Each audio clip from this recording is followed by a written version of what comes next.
hyperproductivity equals to minimum doing times minimum thinking times leverage. Then you might ask, why minimum doing and thinking? Because productivity is not maximum output and results regardless of input.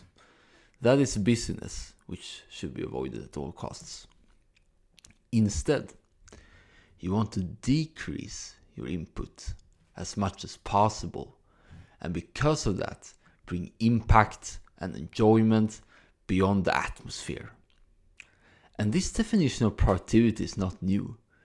In the revolutionizing manufacturing methodology, theory of constraints, maximum output, which is throughput, is caused by minimum inventory, which is how long it takes, and minimum operational expense, which is doing and thinking the effort. And the most productive people in the world follow the same logic too. Links in the description. So in other words, the faster, smaller, and easier your activities are, the more accomplished you will be.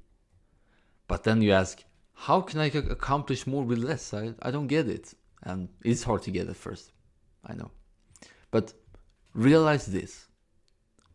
What you do trumps how you do it. What you do is much, much more important than how you do it. And as an example, compare Elon Musk with the average laundromat.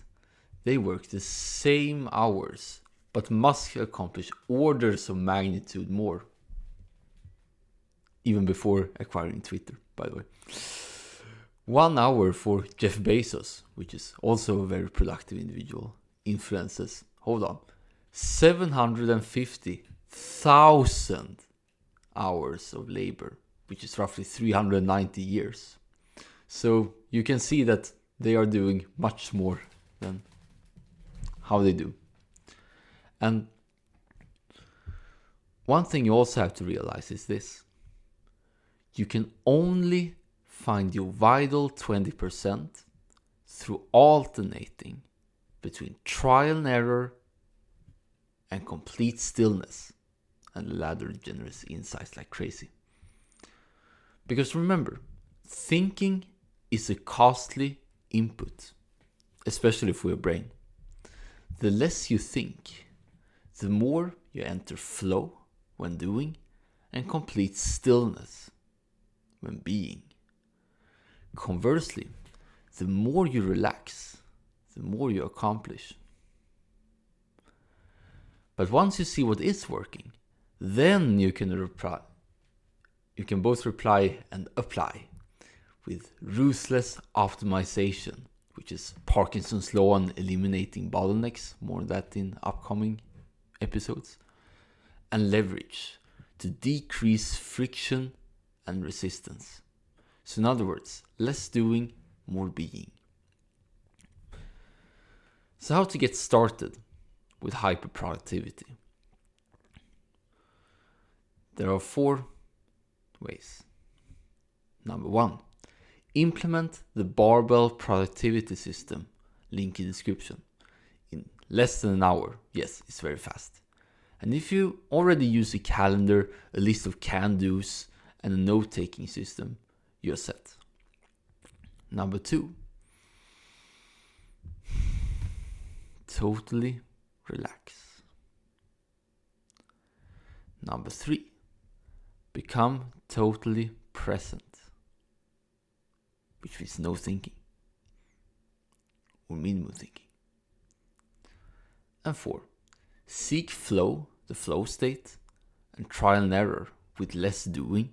So in other words, do less in terms of time, but more in terms of flow. And lots of time for doing nothing and enjoying life. Finally, last but not least, seek infinite leverage and open-ended payoffs. And there are 10 examples of leverage that I will give you for now. Number 1, zero overhead environment. Number 2, flow. Number 3, capture insights so you can reuse them later, so you don't need to have any thought twice or more in that. Number 4, share a large volume everywhere. So for instance, if you are writing daily, then you want to be wherever and do it a lot to increase the volume, because volume wins. Number 5, patience to get the long-term perspective and avoid short-term gains. Number 6, outsourcing and delegating. Number 7, automation, which could be technology and other sorts. Number 8, treating people well, because it is people that give you opportunity. Number 9, selflessness. And lastly, number 10, holistic understanding.